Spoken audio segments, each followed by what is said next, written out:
अफगानिस्तान, पाकिस्तान, बांग्लादेश के माइनॉरिटीज की फिक्र है, लेकिन भारत के जो माइनॉरिटीज है उनके फिक्र नहीं है, उनके फिक्र नहीं है इनको। आप एनआरसी देते हो, निकालते हो। आज अगर हम घर से बेघर हो गए तो हम कहाँ जाएंगे? क्या हम अपने वतन को छोड़ सकते हैं?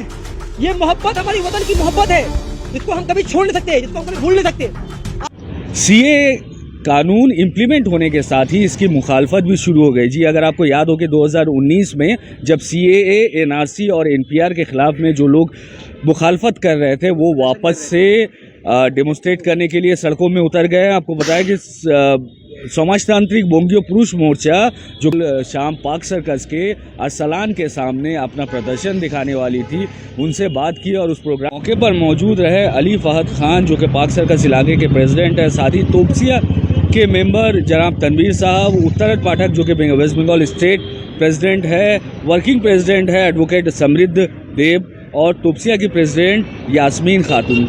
कोलकाता शहर के पाक सर्कस के कमेटी के मेंबर भी मौजूद रहे जिनके नाम सुलेमान बताए जा रहे हैं, मोहम्मद सलामुद्दीन सादिक साहब और काजी शहीदुल्लाह, ये लोग मौजूद थे। आइए आपको सुनाते हैं क्या कुछ कहना है। সমাজতান্ত্রিক বঙ্গীয় পুরুষ মোর্চার পক্ষ থেকে এখানে একটা মানে প্রতিবাদ কর্মসূচি অনুষ্ঠিত হওয়ার কথা, যেটা হচ্ছে আমাদের লক্ষ্য হচ্ছে সিএ এনআরসির এগেনস্টে, যেটা বর্তমানে যে সিএ এনআরসির মাধ্যমে কেন্দ্রীয় সরকারের ক্রমাগত যে মানে বলতে গেলে যে একটা সাধারণ মানুষের মধ্যে একটা ইসলামোফোবিয়া তৈরি করা, তার এগেনস্টে একটা আমরা এখানে একটা পথসভার মাধ্যমে আমরা বুঝিয়ে দিতে চাইছিলাম। কিন্তু অত্যন্ত দুঃখের সঙ্গে জানাচ্ছি, আসল কথাটা বলব, অত্যন্ত দুঃখের সঙ্গে জানাচ্ছি যে আমাদেরকে আজকে যে পথসভাটি হওয়ার কথা ছিল সেটা পুলিশ থানা থেকে পারমিশন দেওয়া হলো না, এই পথসভাটি অনুমতি দেওয়া হলো না এবং পথসভাটি কোনো রকম এখানে পথসভা করতে দেওয়া হলো না। কারণ এই হিসাবে আমাদের এখানে পথসভা করতে দেওয়া হলো না। এটা কেন হলো এটা অত্যন্ত আমাদের কাছে এখনও অজানা। কিন্তু আমরা বলেওছিলাম থানার এবং সমস্ত পুলিশ প্রশাসনের কর্তা ব্যক্তিদের আমরা বলেছিলাম আমরা শান্তিপূর্ণভাবে প্রোগ্রাম করব, কোনো রকম এখানে গণ্ডগোল নয়, তবু আজকে পথসভা করতে দেওয়া হলো না। কারণটা কি দিয়েছে পুলিশ?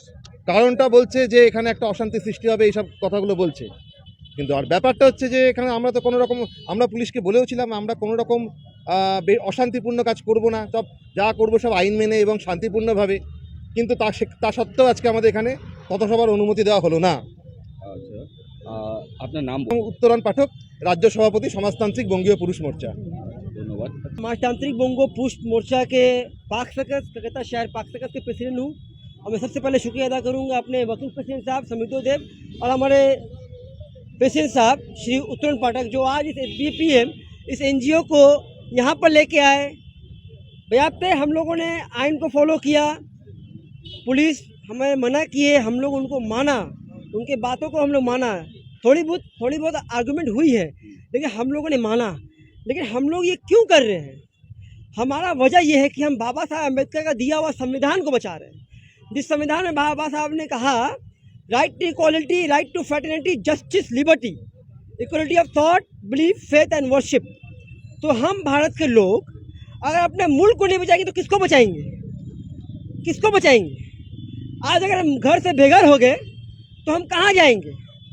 क्या हम अपने वतन को छोड़ सकते हैं? ये मोहब्बत हमारी वतन की मोहब्बत है, जिसको हम कभी छोड़ नहीं सकते, जिसको हम कभी भूल नहीं सकते। आज हम लोगों ने पुलिस की बात माना। यही समाजतांत्रिक बोंगो पुरुष मोर्चा का पैगाम है कि हम संविधान को लिए चलते हैं, संविधान के पास खड़े होते हैं और संविधान को लेकर चलते हैं। यकीनन हम लोग का पुरुष मोर्चा है, हम लोग अधिकार लड़ते हैं मर्दों के लिए, लेकिन हम लोग औरतों के लिए भी है और उन लोगों के लिए है जिनका बुनियादी हुकूक छीना गया। क्योंकि हमारा इंसानी हक कुछ नहीं बल्कि हमारा बुनियादी हुकूक है, जो हम इंग्लिश में कहते हैं our basic human rights are nothing but the basic fundamental rights which are given by doctor B.R. Ambedkar, Baba Saheb Ambedkar on 26 जनवरी 1950। बोलिए। हमने CAA, NRC, NPR, पहले समझिए ये तीनों एक सिक्के के तीन रुख हैं, ये तीनों भाई जैसे हैं। और ये बात हमने थाना में भी बताया, जब चिट्ठी लिखा हमने कोर्ट में भी, वहाँ भी हमने पिटीशन डाले, हमने यहाँ भी आवाज़ उठाने के लिए हमने खड़े रहे इस गर्मी में। और हाँ, हमारे पास कॉपी नहीं है, ये सब जो हमारे पॉइंट्स हैं जो मेरे हाथ पे हैं, क्योंकि हमारे वर्किंग प्रेसिडेंट साहब, हमारे प्रेसिडेंट साहब ने कहा कि बगैर हमारे इजाज़त को कुछ आगे मत करना, हम उनके परमिशन के बगैर आगे कदम नहीं उठाते। ये हमारा NGO का पैगाम है। उन्होंने कहा कि हम लोग पहले प्रोटेस्ट, हम लोग पहले प्रोग्राम करने वाले थे आप यहाँ उसके बाद हम लोग यहाँ पर प्रोग्राम करने वाले थे। क्या program? The awareness about the NRC, CW and NPR. What is NRC, what is CW, what is NPR. देखिए भाई, सब पढ़े लिखे नहीं है, हम सब उतने काबिल नहीं है। बोलिए। आपने परमिशन कहीं नहीं लिया था उसके लिए? यकीनन करने के लिए? हम लोग बेनियापुर थाना में बोला, हमने एससी में यहाँ बताया, ईमेल एड्रेस दिए। हम लोग आइन को लेकर चलते हैं। समाजतांत्रिक বঙ্গ পুশ মোর্চা আইনের সামনে দাঁড়ায়, আইনকে নিয়ে চলে, লোকের সাথে থাকে, লোকের পাশে দাঁড়ায়, লোকের সামনে থাকে। একটা বিষয় খুব স্পষ্ট আজকে আমাদের এখানে, এনআরসি সিডব্লিউ নিয়ে অলরেডি দুর্গানগরে কাজ চালু হয়ে গেছে। আমরা দেখেছি আসামে কিভাবে করে ডিটেনশন ক্যাম্প বানিয়ে মুসলমানদেরকে সেই ডিটেনশন ক্যাম্পের মধ্যে ঢুকিয়ে দিনের পর দিন অত্যাচার করা হয়েছে। সেই অত্যাচার আমরা বাংলার বুকে হতে দেব না।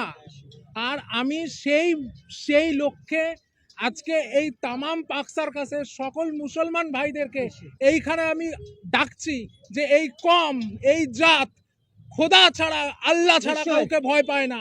তো এই কম একত্রিত যদি হয় তাহলে কেন্দ্রীয় সরকারে বসে থাকা বিজেপি সরকারকে 2 মিনিটে ছুঁড়ে ফেলে দিতে পারবে। एनआरसी क्या है देखिए, एनआरसी सीडब्ल्यू देखिए, इनका साजिश देखिए क्या है। जैसे हमारे वकील मुझे साहब ने कहा, इनका साजिश ये है।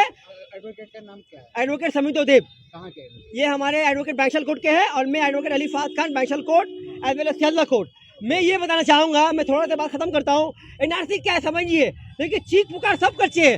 पहले एनआरसी किया इन लोगों ने, हम लोगों ने प्रोटेस्ट किया 2019 में, कोविड आया, बंद हो गया, फिर इन लोगों ने क्या किया, सीडब्ल्यू किया। सीडब्ल्यू क्या है? Citizenship amendment act.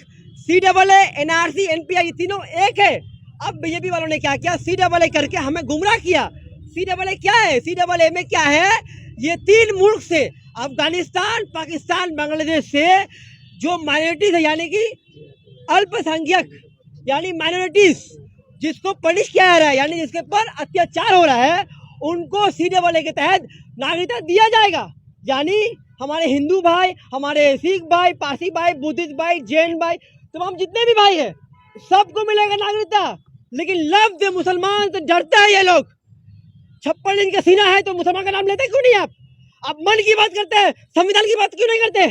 मन की बात भी करो, संविधान की बात भी करो, सबकी बात करो, मुसलमानों की बात भी करो, हिंदू की बात भी करो, सिख की बात भी करो, जैन की बात भी करो।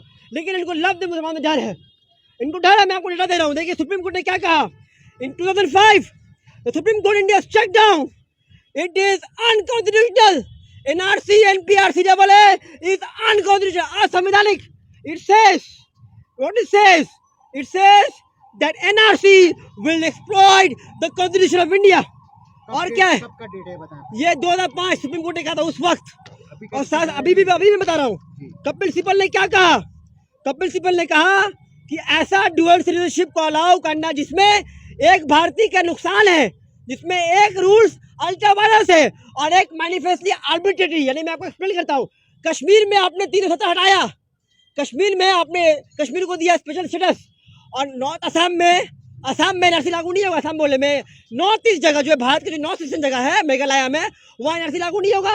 तो आपने कहा एक भारत में एक कानून।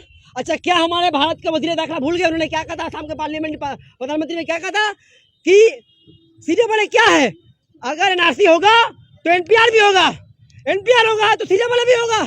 ये दोनों एनपीआर, एनआरसी दोनों के एक सिक्के के 3 रुख है। और लास्ट में मैं खत्म करता हूँ, एनआरसी में क्या क्या एक्सक्लूजन है मेरे भाई। देखिए, रोहिंग्या नहीं है, अहमदियत नहीं है, चाइना से लोग नहीं है, श्रीलंकन नहीं है, तमिलियन नहीं है, ये लोग नहीं है। यहाँ के माइनॉरिटी की फिक्र नहीं है इसको। जो भारत में जो माइनॉरिटीज है उनके रिजर्वेशन बंद कर दिए, मौलाना अब्दुल कलाम आजाद स्कॉलरशिप बंद कर दिए। आपको अफगानिस्तान, पाकिस्तान, बांग्लादेश के माइनॉरिटीज की फिक्र है, लेकिन भारत के जो माइनॉरिटीज है उनके फिक्र नहीं है, उनके फिक्र नहीं है इनको। आप एनआरसी देते हो, निकालते हो। आपने लेटर लिखा मोदी या होम मिनिस्टर को? आपने लेटर लिखा है? नहीं, हमने नहीं लिखा। हमने क्यों नहीं लिखा? क्योंकि हमारा उत्तोलन पाठक, हमारे प्रेसिडेंट साहब और हमें वकील प्रेसिडेंट साहब का एक ही राय है कि पहले हम लोगों को अवेयर करेंगे, हम लोग उसके बाद लोगों के सेवा में लोगों को बताएंगे, उनकी खिदमत करेंगे, बस सर्विस देंगे, उसके बाद हम लोग करेंगे। आपके ऑर्गेनाइजेशन कितने लोग हैं? हमारे ऑर्गेनाइजेशन में अभी उमूमन 50 लोग हैं। हम लोग काम कर रहे हैं, हमारा एक ही पैगाम है, हक की आवाज़ उठने को, कि जब हक की आवाज़ उठती है तो बात की खत्म होती है।